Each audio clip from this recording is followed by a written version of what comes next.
Jangan lupa ada anak PKI namanya Ripka Ciptaning, pernah dengar gak? Yang menulis buku Bangga Jadi Anak PKI. Oke? Dan dia itu adalah pengurus PDIP. Dan dia mengatakan di partai itu ada anak-anak PKI.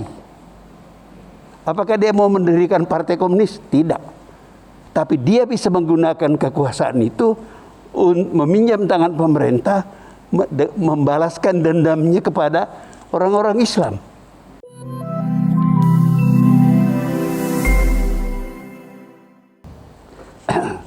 Terima kasih. Assalamualaikum warahmatullahi wabarakatuh. Saya merasa terhormat diundang hadir di masjid ini untuk berbagi pengalaman, pengetahuan sedikit. Saya adalah pengunjung tetap masjid ini sejak saya tinggal di kompleks ini. Tapi sekarang saya sholatnya di bawah. Karena saya nggak terlalu kuat lagi naik dan sholat secara normal seperti Anda. Jadi saya punya kursi-kursi di bawah. Gitu. Saya ingin memperkenalkan diri sedikit supaya apa yang saya katakan nanti itu menjadi mudah dimengerti karena latar belakang saya. Pembicara pertama adalah seorang yang ahli Islam menurut pendapat saya. Saya tidak punya pengetahuan sejauh itu. Pendidikan saya sosiologi dari Universitas Indonesia.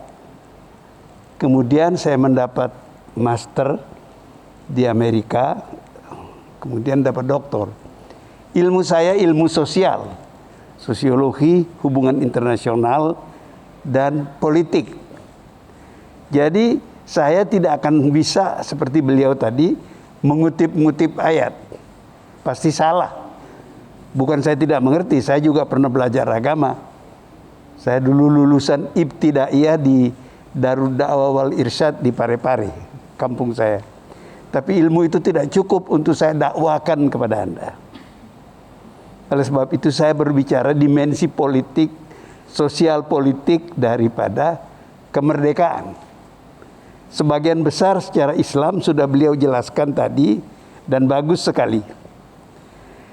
Salah satu yang saya ingin kembangkan dari ceramah beliau tadi adalah soal sejarah.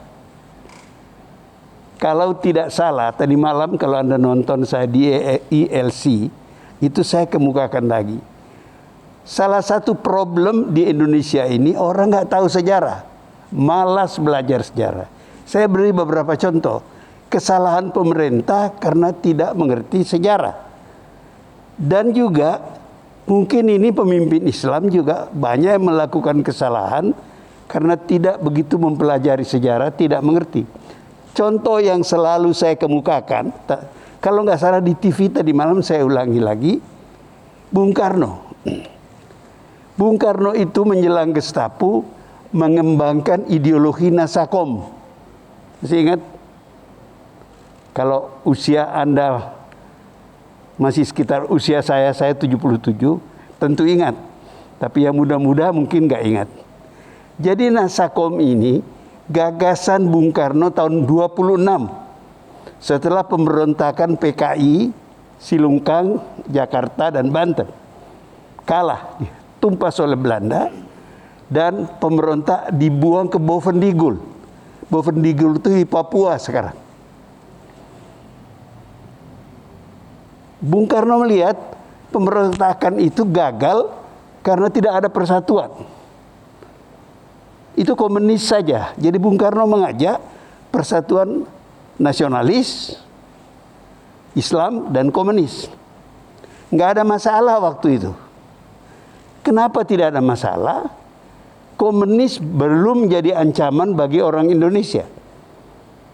Tahun 48, bapak-bapak, ibu-ibu, mudah-mudahan belajar sejarah, tahu ada pemberontakan PKI di Madiun.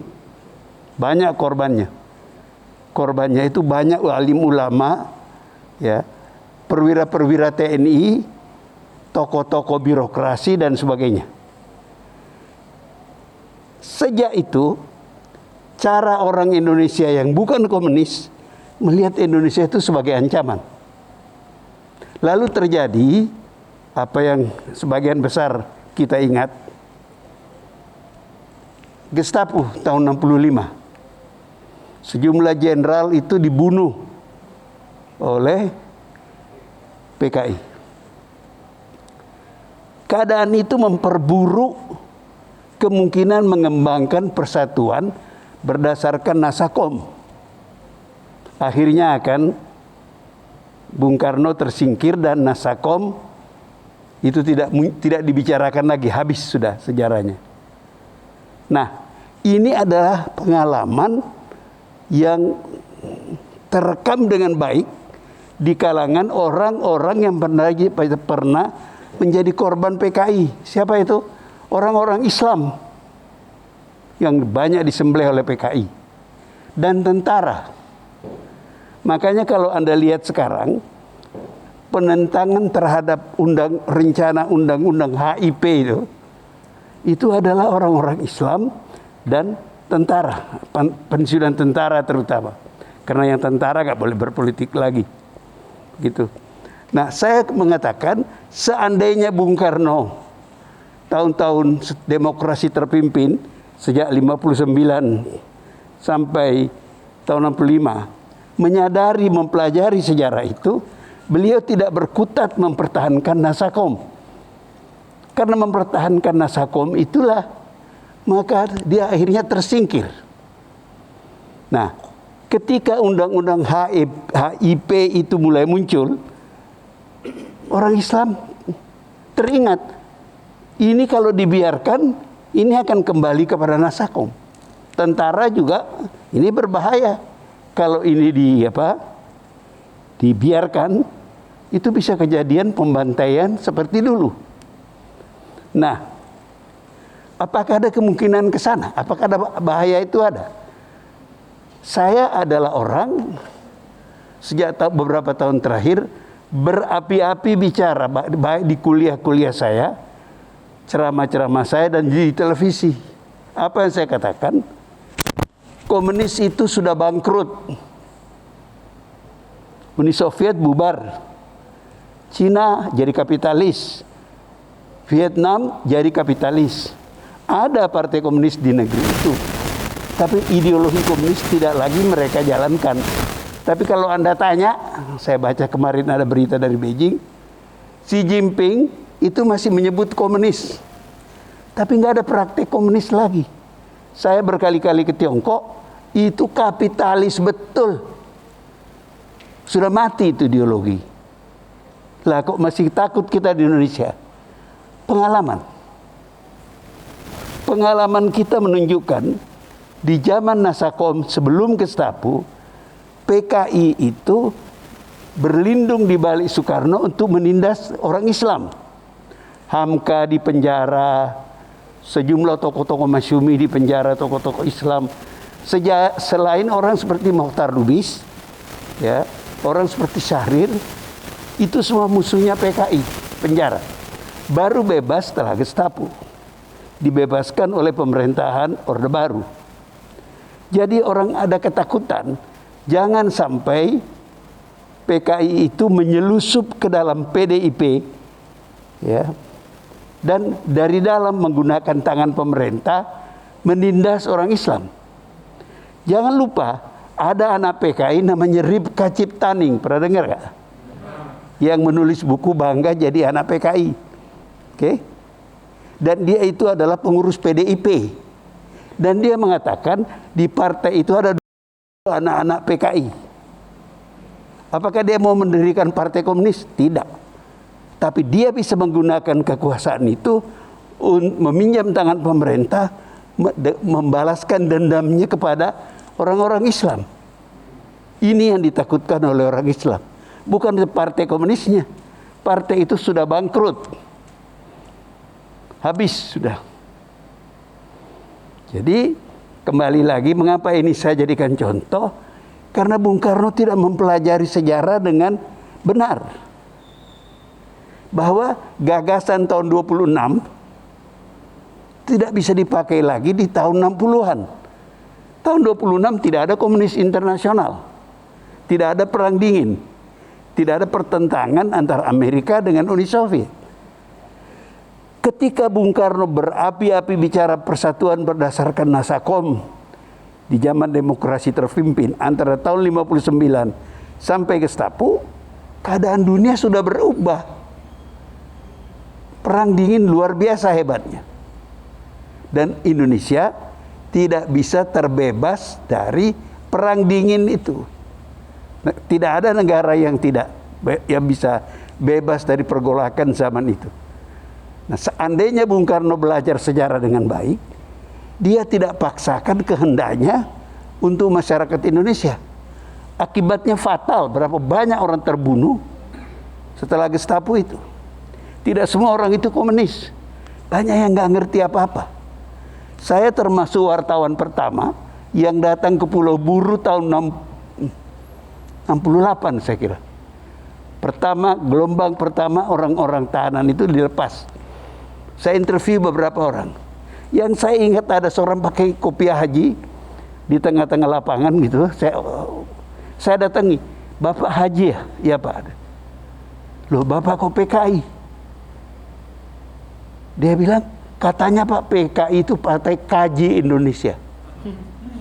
Coba lihat lihainya komunis itu. Kaji. Jadi ini Bapak ini nggak ngerti apa-apa. Dipropagandai, mungkin dapat fasilitas, dan PKI kan jago dalam soal-soal seperti itu. Dia bagi-bagi tanah para ulama, para pesantren begitu, kepada orang-orang yang tidak mengatakan ini orang-orang Islam ini kapitalis memeras rakyat. Kamu ambil tanahnya.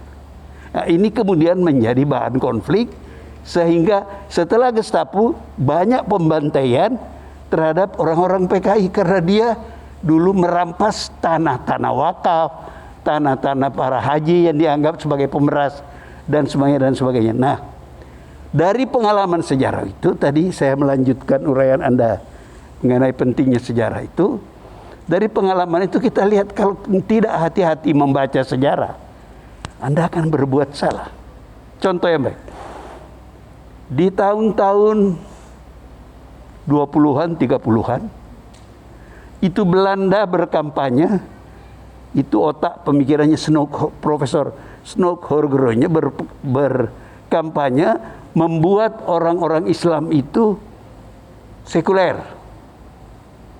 Mereka difasilitasi dan dikirim ke Belanda dan sebagainya. Orang Islam kan tidak punya apa-apa. Lalu berkembanglah gagasan uzlah. Uzlah itu artinya, bahasa Inggrisnya stay away from, jauhi sekolah-sekolah Belanda, sekolah-sekolah kafir, begitu ya. Nah, setelah kita merdeka, kesalahan itu dikoreksi, karena disadari itu berbahaya bagi umat Islam. Yang mengoreksi itu adalah Haji Wahid Hasyim, bapaknya Gus Dur. Itu kabinet RIS tahun 49-50. Saya ingat karena saya adalah generasi itu. Saya masuk sekolah dasar itu tahun 49. Dan waktu itu dikampanyekan orang Islam nggak apa-apa masuk sekolah pemerintah. Ini pemerintah kita, Republik Indonesia. Nah, itu menarik. Kalau Anda hitung-hitung anak-anak Islam mulai masuk sekolah umum, kalau Anda hitung 6 tahun sekolah dasar, 6 tahun sekolah menengah, SMP, SMA, ya, maka tahun berapa itu? 49, 12 tahun. Itu pada tahun-tahun itu, untuk pertama kali Anda melihat orang sholat pakai dasi. Pertama kali Anda melihat musola-musola di kantor-kantor. Oke, kalau dihitung di militer, kelanjutannya ini tambah 3 tahun akademi militer, lulusan akademi militer ditambah 21 tahun, jenderal-jenderal anak santri adalah Faisal Tanjung, bapaknya tokoh Muhammadiyah. Dan banyak orang-orang ini, mereka mengubah tentara Indonesia menjadi tidak haram lagi bagi anak-anak pesantren. Pada zaman Faisal Tanjung itu, anak-anak pesantren boleh masuk akademi militer. Di kemudian hari, Anda lihat banyak markas-markas Kodam yang ada masjidnya bagus-bagus. Itu akibat kesadaran sejarah bahwa tidak bisa kita teruskan kebijakan zaman kolonial ke zaman merdeka. Jadi apa yang Ustadz tadi sampaikan, itu saya memberikan bukti saja bahwa itu penting sekali. Nah, saya mau tambah satu lagi yang lebih aktual. Kita kan orang Islam berkewajiban menjalankan perintah Allah di muka bumi ini. Ya kan Ustadz? Tapi itu harus juga melihat sejarah bahwa Indonesia ini bukan seluruhnya beragama Islam penduduknya. Jadi kita harus berhadapan pada kenyataan sosial. Ini saya bicara secara sosiologis, bahwa kita hidup bersama orang beragama lain. Oke? Artinya apa? Kita berkewajiban, terutama para ulama, menemukan cara berislam di tengah masyarakat yang tidak semuanya orang Islam. Tentu saja jangan melanggar dalam proses pencarian, jangan melanggar kerukunan beragama. Oke? Menurut saya, yang memfasilitasi itu dengan bagus adalah Pancasila. Ketuhanan Yang Maha Esa nomor 1. Dan semua sila-silanya itu tidak bertentangan dengan Islam. Memang bahasanya mungkin bahasa Sanskerta, tapi riwayat spiritnya, jiwanya itu adalah sebenarnya jiwa Islam. Tergantung otak kita menafsirkan. Kalau kita bodoh, menafsirkannya keliru. Salah satu problem selain kekacauan membaca sejarah, tidak belajar sejarah, adalah kebodohan dalam menafsirkan. Tidak ada sesuatu di dunia ini yang tidak memerlukan tafsiran. Agamakah, undang-undangkah, undang-undang dasarkah, itu memerlukan tafsiran. Tuhan kan tidak bicara secara detail. Prinsip-prinsip itu memerlukan tafsiran. Lah kalau orang Islam bodoh, dia laksanakan secara letterlek dan kacau. Bukan hanya kacau di tengah masyarakat yang tidak semuanya Islam, tapi di kalangan Islam sendiri. Lihat saja pertentangan Islam itu.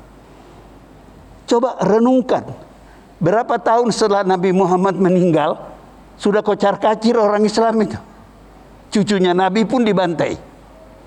Jadi, marilah kita sadari bahwa ini semua adalah akibat kita ini ngotot, menang sendiri, tapi bodoh. Begitu. Jadi orang Islam ini dianjurkan baca sejarah dan membebaskan dirinya dari kebodohan. Kalau membebaskan diri kebodohan, antara lain pandai mencari peluang-peluang sehingga bisa menang tanpa mengorbankan, membuat banyak korban. Saya teringat nih, kalau saya salah harap dikoreksi. Pernah seorang tokoh Islam datang ke istana, mau ketemu, sudah Presiden SBY. Ngapain dia ke istana? Mau minta SBY mendeklarasikan Indonesia menjadi negara berdasarkan syariah. Itu kan ngawur. Negara ini ada konstitusinya, dan konstitusi itu adalah kesepakatan bersama. Jadi persoalan kita, bagaimana lewat kesepakatan bersama itu kita memanfaatkan keuntungan yang diberikan Tuhan kepada Indonesia. Apa itu? Kita mayoritas. Jangan bertindak kayak minoritas. Begitu.